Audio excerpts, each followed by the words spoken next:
I'm joined now by the U.S. Senator for Georgia, Raphael Warnock. Thanks so much for joining me again. Great to be with you. So, Senator Warnock, you have been arguably the most effective messenger here during the shutdown because you've begun posting what healthcare costs are going to look like from 2025 to 2026 based on what your constituents have been sending you. I'm going to put an example right here on the screen, for example, that shows the extent to which those healthcare costs for anybody who does receive Affordable Care Act healthcare have tripled or quadrupled. So first and foremost, can you give us some insight into what you've heard from your constituents as this process continues to play itself out? Well, let me be very clear, and this is what I tried to do in that post that you referenced. Nobody wants to shut down. At least I don't want to shut down. The members of my caucus don't want a shutdown. I know firsthand the pain that federal workers, for example, are already experiencing by the ways in which the Trump administration has already been shutting the government down. But here's what else I don't want. I don't want the people that I represent in the state of Georgia to have their premiums hiked so much that healthcare becomes literally unaffordable. And that's what's slated to happen in a matter of weeks. As people watch their premiums, if they're on the ACA marketplace, they will see their premiums perhaps double, some triple, quadruple. Working class families can't afford that. That's what this is about.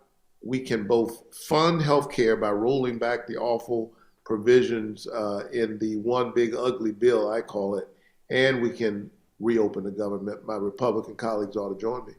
Senator, this is not an issue that's only going to impact Democratic voters. In fact, the recent ACA enrollments in the last 5 years have been disproportionately in states that voted for Trump, including West Virginia, Tennessee, and Texas. And so how are your Republican colleagues thinking about the actions that they're taking, which, if they don't meet Democrats halfway here and extend these ACA subsidies, it's going to be their own constituents in their own states heading into an election year, by the way, that are going to see all of their healthcare premiums surge. And so how are your Republican colleagues thinking about this moment?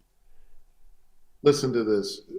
3 out of 4 of the Americans who are relying on the ACA subsidies come from red states that Trump won. 3 out of 4. This is not a Democrat and Republican issue. This is an American issue. This is about folks sitting around their kitchen table right now trying to figure out how in the world are they going to be able to afford health care come January 2026, given this price hike that's coming compliments of the Republican Party. Do you think that given the fact that the narrative that's really taken hold here is the fact that Republicans are looking to refuse to continue these ACA subsidies, and given the fact that it is so unpopular, the latest Kaiser Family Foundation poll found that 78% of Americans want these ACA subsidies to be continued so that their healthcare costs don't double, triple, or quadruple. Do you think that there is any indication, at least from Republicans or Trump, that they are going to come back to the negotiating table and meet the Democrats where they're demanding that these are increased? Let me be clear. Our current healthcare system is far from perfect. In many ways, it's broken.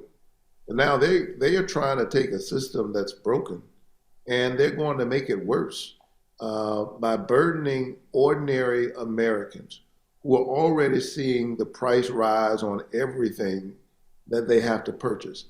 Groceries have been going up since Trump has become president. The price of gas has been going up. The price of coffee has been going up. So you stop at the local Quick Trip, the coffee costs more, the gas costs more, your prescription drugs cost more, and now your health care is going to cost more.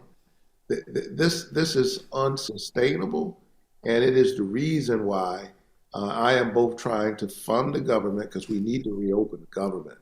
This Republican shutdown needs to end, and let's be clear, it's a Republican shutdown. They have the White House. They're in the majority in the House and the Senate. And by the way, the House hasn't come back to work.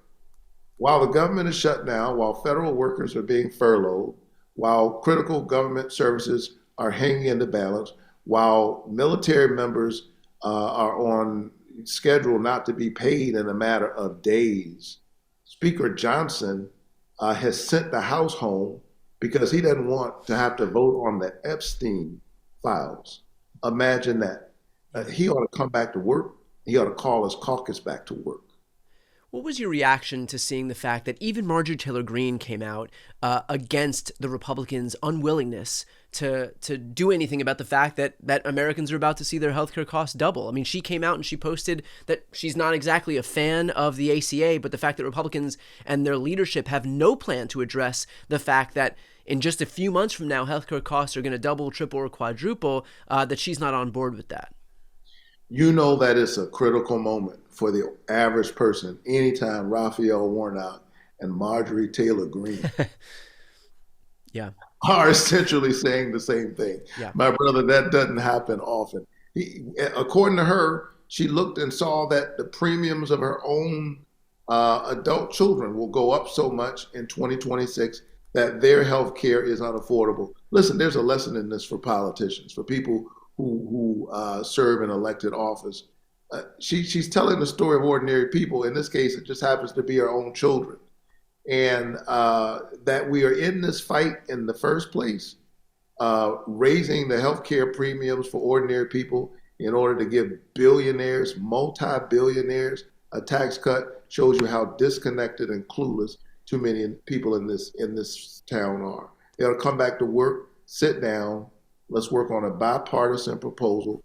I don't expect them to see this the way I see it. They're not going to do everything I want them to do, but they're refusing even to talk. They're refusing to come to work. Meanwhile, workers are being laid off and people are watching their healthcare premiums go up. Senator, you have the blessing and the curse of coming to us from a purple state, a true purple state. And I'm just curious, in Georgia, what has the response from folks who you've spoken with about this impending healthcare crisis? What's the response been like? And I'm especially concerned, not just from those, true blue Democrats out there, but from independents or Republicans who recognize the extent to which they were sold a bill of goods by a party that swore up and down that they cared about the cost of something so granular that they were talking about the price of eggs.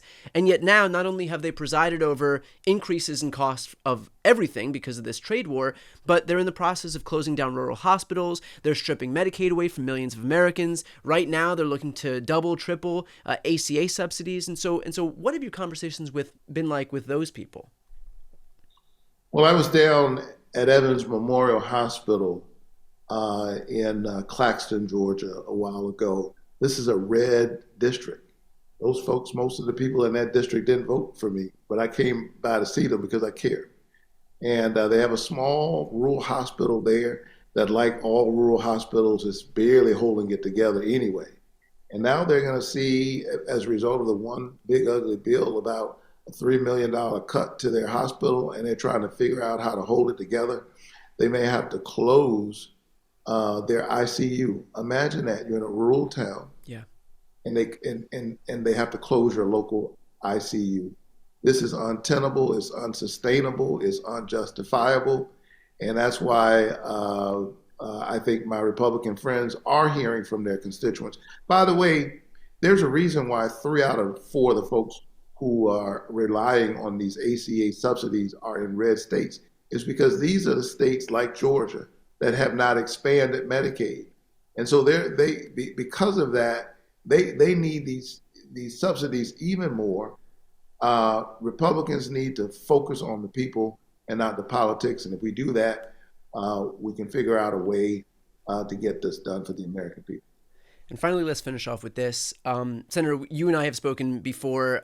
We've spoken about the fact that I'm very secular, but you have become kind of my moral compass in Washington for all things faith related. And so I'm curious in this moment, as we see this issue of the potential for healthcare costs to surge, bearing down on us, as we see these ICE raids terrorize communities across the country, as we see fascism continue to take hold in this country. Where do you draw some hope from? I know there are a lot of people who pay attention to politics on a daily basis, and for whom the helplessness and despair kind of weighs down so heavily because of what we're seeing around us. And so I'm curious, from your vantage, where you draw some hope from. Well, I'm not going to sugarcoat it. And a faith that is real and mature doesn't, fantasize about the world in a way that's unrealistic. These are tough times, and there are those who are attacking healthcare, who are attacking immigrant communities, raining down terror in communities all across our country. But here's something else that they're trying to do. They're trying to weaponize despair. They're trying to flood the zone and so overwhelm us that they will convince us that they've already won. And if you're convinced that they've already won, then you stop fighting. And when you stop fighting, they do win. And so our job is to recognize that this moment it is not about the people in power. It is about the power in the people. And as a man of faith, here's something that I have noticed about evil as I read the scriptures that guide my life as a Christian, as I think about the events of world history. Here's the thing about evil. Evil always goes too far. Evil always gets a little bit too impressed with itself. It's filled up with hubris. Evil always goes too far, and because it goes too far, it contains within itself the seed of its own destruction. Our job is to help it to do what it does, to keep fighting the good fight, to remind each other that at the end of the day, we're all we've got. And again, these are tough times, and it's going to be tough for a little while here. But let's keep the faith. Let's keep pushing. Well, I appreciate the optimism. If you end up back preaching at any point, let me know. I think me and thousands and thousands of people watching this right now will be happy to sit there and listen to you. So 10 a.m. any Sunday morning, brother. That's it. I'm not Ebenezer Baptist Church where Dr. King preached. That's a standing invitation, Brian. All right. Well, I'll take you up on it. I promise. All right, Senator. Thank you so much for the words of optimism here and for taking the time today.